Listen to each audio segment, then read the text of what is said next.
참새 예수 홍정수입니다. 안녕하세요. 여기는 참으로 새로운 예수, 참새 예수의 조직신학 교실입니다. 우리는 지금 공개된 질문 항목 2, 첫 번째 질문, 예수의 죽음과 부활을 공부하고 있습니다. 예수의 죽음과 부활이라고 하는 것은 기독교의 핵심이고 바탕이고 사실상 전부라고 말할 수 있습니다. 물론 많은 사람들은 구약 성서가 기독교 이야기의 8, 90%를 차지하지만 저의 기독교는 예수님의 이야기가 기독교 이야기의 8, 90%입니다. 따라서 저의 기독교에 있어서는 예수님의 죽음과 부활은 기독교 이야기의 기둥이요, 기초고, 지붕이요, 안방이라고 말씀드리고 싶습니다. 기독교의 핵심 가르침입니다.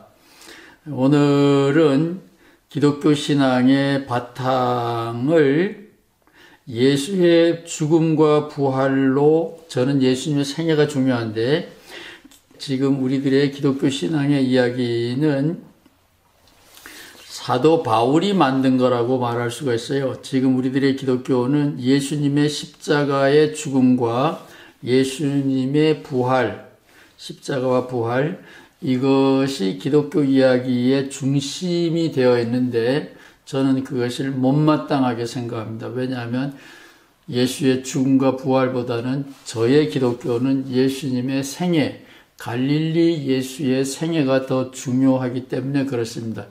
그래서 제가 미국에서 세운 신학교 이름도 갈릴리 신학교입니다. 갈릴리 예수를 배워야 된다, 그런 거죠. 갈릴리 예수를 배우게 되면 왜 예수님이 십자가를 지셨는지, 왜 예수님께서 부활했다고 말하는지, 왜 예수가 우리의 구원자라고 말하는지 확실하게 비로소 이해가 됩니다. 따라서 저는 기독교 신앙의 바탕을 갈릴리 예수님에게 둡니다. 예수님의 생애. 그런데 사도 바울이 들어오면서 기독교 이야기는 그 중심이 조금 빗나갔다, 감히 저는 그렇게 말하고 싶습니다. 물론 바울을 제대로 이해하고 나면 그런 걱정은 안 해도 되지만 얼핏 보기에는 예수님의 생애보다는 예수님의 십자가의 죽음과 부활이 기독교 신앙의 바탕이 되어 있기 때문에 이것은 참 유감스러운 변형이라고 저는 생각합니다.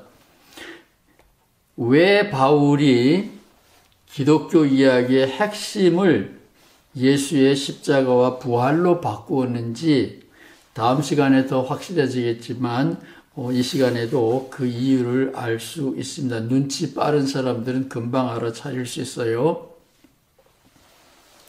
이 사도 바울이 말하는 예수님의 부활을 이해하려면 먼저 누가복음과 사도행전, 누가복음을 쓴 사람이 사도행전을 썼습니다. 그래서 사도행전 서문을 보면 충분히 이해할 수 있습니다. 따라서 누가복음은 예수의 생애를 쓰고 사도행전은 바울과 베드로의 이야기를 쓰고 있습니다. 교회의 생애, 탄생을 쓰고 있습니다. 따라서 이 누가복음과 사도행전은 우리가 생각하는 것처럼 연대기적으로 차례대로 쓰여져 기록되어 있습니다. 그래서 시간표, 타임라인을 볼 수가 있습니다. 사도행전의 타임라인을 보면 사도행전에서 제일 첫 번째 이루어지는 사건은 예수를 배신하고 예수를 처형하게 만든 장본인 가룟 유다가 참여하고 자살을 하죠. 자살을 안 했으면 어떻게 됐을까 궁금합니다. 근데 자살을 했기 때문에 이 12제자라는 이 충족 수를 채워야 되는데 그것은 다른 문제이기 때문에 넘어가고요. 11제자들이라는 것은 불안했어요. 그래서 제자 하나를 더 두게 됐는데 그래서 마띠아가 뽑히게 되죠. 그래서 사도가 됩니다. 제자라는 말과 사도라는 말의 차이를 같은 사람들이지만 부를 때 차이가 있는데 그것은 좀 기억하시면 좋겠습니다. 제자라는 말은 공부하는 학생이다, 수련 과정에 있다라는 말이고, 사도라는 말은 요즘 우리가 쓰는 선교사 이렇게 이해하면 되겠습니다. 미션을 가지고 임무를 가지고 파송을 받았다, 사명을 띠고 어디론가 나간다. 그것이 사도라는 말의 본래 뜻입니다. 요즘 선교사라는 말로 쓰죠. 그래서 초기에는 12제자가 곧 사도였습니다. 예수님께서 훈련을 시킨 다음에 제자들을 내보내죠.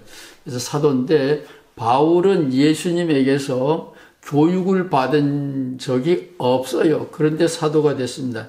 그런데 사도행전에 보면 예수님의 제자 중에서 예수님의 공생애를 처음부터 끝까지 목격한 사람 중에서 덕망이 있는 사람을 뽑아서 사도로 세운다. 이것이 초대교회의 공식적인 사도의 자격입니다. 공생애, 예수님을 목격한 사람이 사도가 될 수 있습니다. 요즘 선교사들은 선교한다, 미션을 가지고 있다, 파송을 받았다라는 건 같지만 예수님을 본 사람은 아니잖아요. 그래서 선교사와 사도의 공통점은 예수님의 사명을 가지고 나간다라는 데는 같지만 예수님을 봤느냐 못 봤느냐, 선교사와 사도의 차이가 납니다. 이 단어를 잘 기억하시면 좋겠어요. 그래서 사도는 예수의 공생애를 목격한 사람. 그런데 바울은 자기가 사도라는 거예요. 너는 무슨 근거로 사도냐? 아마 많이 싸웠겠죠. 많이 도전을 받았겠죠. 근데 바울은 양보를 전혀 안 합니다. 나는 선교사다 그러면 좋은데, 나는 예수님의 영적인 제자다 그러면 좋은데, 나는 영적인 사도다 그러면 좋은데, 아니에요. 아무런 단서 조건 없이 나는 사도다. 베드로가 사도고, 요한이 사도고, 야고보가 사도고, 나도 사도다. 그런 거예요. 그런데 예수님과 초대 교회의 시간표, 타임라인을 보면 예수님이 승천하고 3년이나 7년이라는 공백이 있어요. 이것은 굉장히 중요한 겁니다. 여러분은 꼭 기억하셔야 돼요. 예수님은 부활 후 40일 동안 예루살렘과 갈릴리, 이스라엘 땅에서 사람들을, 제자들을 만나고 치유 활동을 하고 사명을 주고 뭐 이렇게 사역을 잠깐 하시다가 갈릴리에서 혹은 예루살렘에서 승천하시죠. 승천한 다음에는 예수님을 우리의 눈으로 볼 수 없어요. 누구 표현에 의하면 하늘 문이 닫힌 겁니다. 이 지상에는 예수님이 안 계신 거예요. 그것이 승천이라는 사건의 의미입니다. 그런데 사도 바울은 학자들의 연구, 위키백과 여러분 찾아보시기 바라고, 사도 바울의 회심 이렇게 인터넷에 쳐보시면 됩니다. 위키백과 혹은 디셀턴이라고 하는 영국은 역사에 강하죠. 영국 너팅엄 신학교의 교수의 자료, 많은 자료가 있는데 그 두 개를 제가 봤습니다. 예수님이 승천하신 다음 최소 3년, 길면 7년 후에 바울이 나타난 거예요. 부활한 예수님을 봤다라는 거예요. 그래서 저를 파문시킨 출발점에 있었던 감리교 감독 곽전태 감독님한테 제가 성경을 펴서 읽어드렸어요. 고린도전서 15장을 읽어드렸어요. 고린도전서 15장은 다음에 얘기할게요. 읽어드렸습니다. 예수님이 승천한 다음에도 부활 예수를 만날 수 있나요? 곽전태 감독은 안 된다 그랬어요. 그런데 바울 선생님은 예수님이 승천하고 3년, 최소한 3년, 길면 7년이 지난 다음에, 하늘 문이 닫힌 다음에 내가 부활한 예수를 만났다. 요거는 다음 시간에 다시 얘기할게요. 부활한 예수를 만났다라고 빡빡 우겼다, 바울이. 그러니까 곽전태 감독이 감독실에서 웃으면서 그 성경이 틀렸네요. 그러더라고요. 이거는 저만 아는 유명한 감리교회의 비밀입니다. 감독이라고 할지라도 성경 무식해요. 이상한 게 아닙니다. 여러분 교회의 목사님들이 혹시 무식하다 하면 이해하고 용서하세요. 그거는 잘못이 아니에요. 신학교가 그렇게 대충대충 가르쳐서 그렇습니다. 예수님이 부활 승천 하셨다. 바울이 예수님을 만났다. 요 사이에 3년 내지 7년의 공백이 있다. 요거 머릿속에 꼭 기억하시기 바랍니다. 예수님이 부활하셨다. 그러면 부활하신 예수는 접견이 가능해요. 만나볼 수 있습니다. 그런데 40일 후에 승천하셨다. 승천하셨다. 이 말은 지상에서는 예수님을 볼 수 없는 겁니다. 죽은 사람의 영혼을 만나듯이 저는 무당이 죽은 사람들하고 대화하는 거 많이 봤습니다. 죽은 사람의 영혼을 만나듯이 사무엘도 구약 성경에 보면은 나타나요. 죽은 다음에. 그래서 이 무당들이 죽은 사람의 영혼을 불러오듯이 그렇게 만나는 게 아니고 살아있는 예수님을 육체가 있는 눈으로 볼 수 있는 무당들이 귀신하고 대화할 때는 우리는 안 보이잖아요. 듣기만 하고. 근데 이 부활하신 예수님은 40일 동안 많은 사람들하고 만났어요. 밥도 먹고 고기도 먹고 웃기도 하고 낚시질 해봐라. 그물을 던져라. 뭐 이렇게 대화도 하고 뭐 그랬습니다. 즐거운 40일이 지나갔어요. 그러면은 예수님을 봤다 만났다 이런 얘기는 처음부터 거짓말이 되는 거예요. 그런데 바울이 3년 내지 7년 후에 봤다 이거예요. 바울이 베드로하고 요한이 예수님의 친동생 야고보가 예수님을 만난 거하고 똑같이 나도 봤다라는 거예요. 그러니까 곽전태 감독님 말씀이 맞지요. 성경이 틀렸어. 바울이 틀렸어. 이 대목에서는 성경이 틀린 게 아니죠. 바울이 써놓은 성경이 틀려서 정확하게 말하면 그래야죠. 바울은 예수님을 만난 게 아니야. 이렇게 말해야 되는데 바울이 뭐 그렇게 말하나요? 바울은 나도 예수님을 봤어. 이런 표현도 쓰고 예수님의 계시라는 말을 씁니다. 이거 굉장히 중요한 말이에요. 계시. 내가 보고 싶으면 본다. 저 바깥에 있는 물건은 내가 보고 싶으면 봐요. 그런데 돌아가신 아빠, 돌아가신 남편, 돌아가신 엄마 아무리 보고 싶어도 안 나타나요. 내 마음대로 되는 게 아니잖아요. 그 영혼이, 저 세상에 간 그 영이 나에게 나타나서 자신을 보여주면 우리가 볼 수 있어요. 그것을 계시라 그래요. 저 바깥에서 나에게 침입해 오는 거죠. 계시라는 뜻에 다른 뜻도 있는데 그거는 나중에 기회 있으면 설명할게요. 그래서 내가 눈으로 볼 수 있는 것과 누군가에 의해서 내가 보여지는 것은 전혀 다른 거예요. 그래서 예수님을 만났다. 예수님의 직계 제자들도 예수님을 만났어요. 근데 성경을 자세히 보면 예수님이 나타나 준 거지 베드로나 요한이 야고보가 예수를 찾아가서 예수님이네 이렇게 알아보고 만져보고 같이 밥 먹고 그런 게 아니에요. 엠마오로 간 두 제자도 그렇고 베드로 일당 7명이 예수님이랑 같이 그물놀이 했어요. 뱃놀이 했어요. 아침 식사했어요. 그럴 때도 몰랐어요. 예수님이 당신을 보여준 거예요. 내가 주인이 되는 게 아니고 예수님이나 하나님이 주인이 돼서 내가 만난 사건을 계시라 그럽니다. 계시는 주인이 내가 아니에요. 주체가 하나님입니다. 바울의 회심은 바울이 내가 회개하고 싶어서 복받고 싶어서 한 게 아니에요.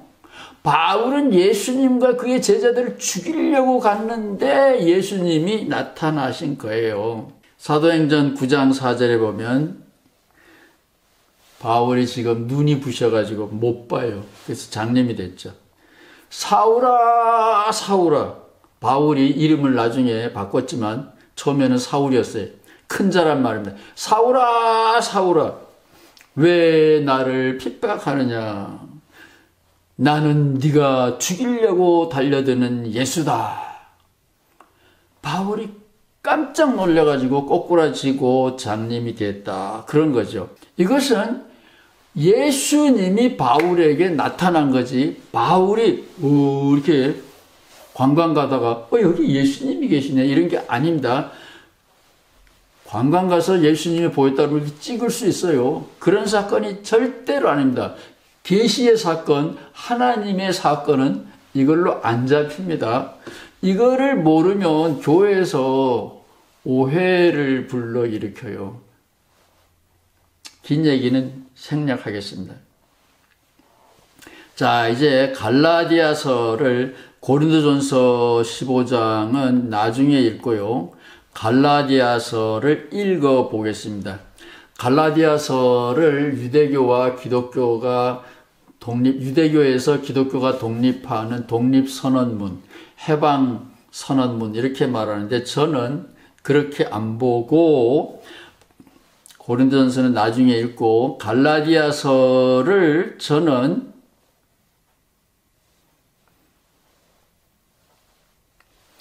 예수님의 직계 제자들을 바울은 예루살렘 교회의 기둥들이라 그랬어요.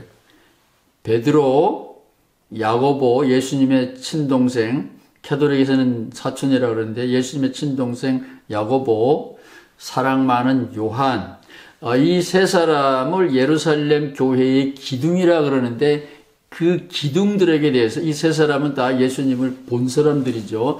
예수님하고 예수님의 공생애를 처음부터까지 다 따라다니는 예수님의 동생은 공부는 안 해도 아마 같이 있었으니까 배웠겠죠. 그래서 이 베드로와 야고보와 요한은 예수님을 직접 목격하고 같이 동고동락한 사람들이라고 말할 수 있는데 그 사람들이 예루살렘 교회를 관리하는 기둥들인데 그 기둥에 대하여 갈라디아서를 쓴 바울은 도전하는 거예요. 1517년에 루터가 비텐베르크 성당에다가 95개 조항을 걸고 혁명을 시작했듯이 바울이 바로 그런 초기 기독교의 개혁을 시작을 하는 겁니다. 그 도전장이에요. 도전장. 갈라디아서는 저는 굉장히 초기에 쓰여진 걸로 생각을 했는데 공부를 다시 해보니까 바울이 회심한 이후 15년 내지 20년 목회 경험이 있어요. 물론 3년간 공백이 있긴 하지만 같은 일을 15년, 20년 했으면 베테랑, 전문가라고 할 수가 있겠죠.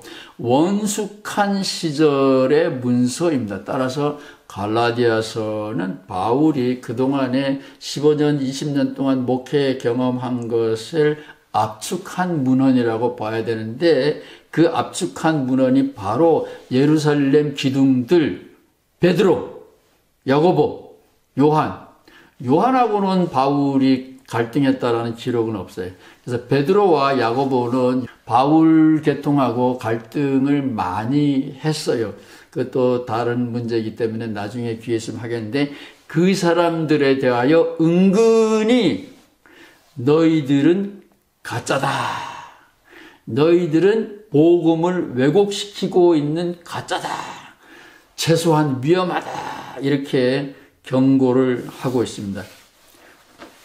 자, 이제 갈라디아에서 1장 11절, 12절을 직접 읽어드리겠습니다. 내가 전한 복음은 사람의 뜻을 따라 된 것이 아니라 배운 것도 아니에요. 예수 그리스도의 계시로 말미암은 것이다. 계시가 뭔지 설명했죠. 계시의 또 다른 뜻이 있는데 그래서 나중에 하고 이 사건의 주체는 내가 아닙니다. 내가 돌아가신 어머니 보고 싶어서 아무리 애를 써도 못 보잖아요. 어머니가 나타나야 꿈이라도 뵙죠. 똑같아요. 내가 하나님 보고 싶다고 보는 게 아니에요. 하나님이나 예수님이 나타나 줘야 돼. 바울은 내가 보고 싶어서 본 게 아니다. 예수님이 나를 선택했다. 그것이 계시라는 말의 의미예요. 주체가 내가 아니고 내가 임의로 관리할 수 있는 사건이 아니에요. 교통사고처럼 당한 겁니다. 거기에서 내가 복음을 배웠다. 그런데 이 복음은 하늘에서 온 천사라도 예수님이 재림했다고 할지라도 내가 전한 그 복음 이외에 다른 것을 전하면, 자, 이게 조심하십시오. 개새끼 뭐 정도가 아니에요. 개는 나쁜 짐승이 아니죠. 그러나 한국에서는 개 그러면 나쁘잖아요. 예수님식으로 하면 뱀새끼 그러면 뭐 굉장히 나쁜 것 같아요. 그런데 개, 돼지, 뱀 정도가 아니라 하나님의 저주를 받을지어다. 이거보다 더 무서운 욕이 있나요? 사도 바울이 베드로에게 하는 말입니다. 사도 바울이 예수님의 친동생 야고보에 대해서 하는 말이에요. 물론 야고보나 베드로도 사도 바울과 그 그룹에 대해서 욕을 많이 하고 있습니다. 은근히 경고를 하고 있고 위험하다고 말을 하고 있어요. 그런 의미에서 서로 마찬가지인데 바울은 굉장히 강력해요. 내가 계시를 통하여 알게 된, 깨닫게 된 이 복음은 유일한 온전한 복음이고 이거를 수정하려 그러면 저주를 받는다. 더 이상 얘기를 안 하겠습니다. 그러니까 예수님이 부활하셨느냐? 질문의 초점은 그리로 가면 안 되고 바울 선생님이 예수의 복음을 어떻게 이해하고 있느냐? 부활을 경험하고 계시를 경험한 바울 선생님은 복음을, 예수 복음을 어떻게 이해하고 있는가? 신학적으로 보면 이게 바른 질문이라고 볼 수 있어요. 자, 그거는 뒤에 그 밑에 있는 문장은 중요한 게 아닙니다. 그러니까 갈라디아에서 1장 11절, 12절, 그 다음에 갈라디아에서 1장 8절, 9절 다 같은 말입니다. 요거 다시 한번 읽어보시고 여기에서 말하는 이 계시 사건이 바로 예수님이 승천하고 3년 내지 7년 후에 바울이 다메섹 도상에서 만난 사울아 사울아, 바울의 옛날 이름은 사울이었어요. 사울아 사울아 왜 네가 나를 핍박하느냐 하고 음성을 듣고 꼬꾸라져서 배웠죠. 거기서 예수님을 만나고 배우고 나서 깨달은 그 복음, 목숨보다도 소중한, 이건 바꿀 수가 없는 거예요. 예수님이 사도 바울을 영접해 주었습니다. 여러분에게도 나타날 수 있습니다. 여러분도 예수님이 부르시면 외면하지 마십시오. 그것이 부활한 예수님을 만나는 거예요. 사도행전은 예수님은 40일 동안만 예루살렘과 갈릴리, 이스라엘 땅에서 두루 활동하시고 승천하셨기 때문에 더 이상 예수님을 만날 수 없다. 바울은 아니에요. 언제든지 하늘 문은 열려 있다. 내가 기도하면, 말씀을 따르면 예수님이, 하나님이 나타날지도 모른다. 그건 우리가 마음대로 관리할 수 있는 게 아니에요. 예수님을 만났다 나는. 그리고 복음의 진리를 깨달았다. 이게 이게 부활이에요. 이게 계시의 사건이 부활이다. 제가 정의하는 게 아니에요. 바울 자신이 그렇게 말하고 있습니다. 고린도전서는 이제 다음에 하겠습니다. 갈라디아서에서 보면 예수님, 이미 돌아가신 예수님을 만나는 것이 부활 체험입니다. 제가 표적이라는 말을 설명드렸죠. 기적은 찍을 수가 있어요. 표적은 이게 하나님의 손끝이구나. 하나님의 말씀이구나. 주관과 객관이 만나서 알아듣는 거예요. 그것을 표적이라 그럽니다. 체험이라는 단어도 저는 그렇게 써요. 찍을 수 있는 사건은 경험입니다. 그냥 사건이 누구든지 똑같은 걸 봐요. 그러나 체험은 뭔가가 일어났는데 당사자인 나만 깨닫는 거예요. 체험은 종교적인 진리를 깨닫게 됩니다.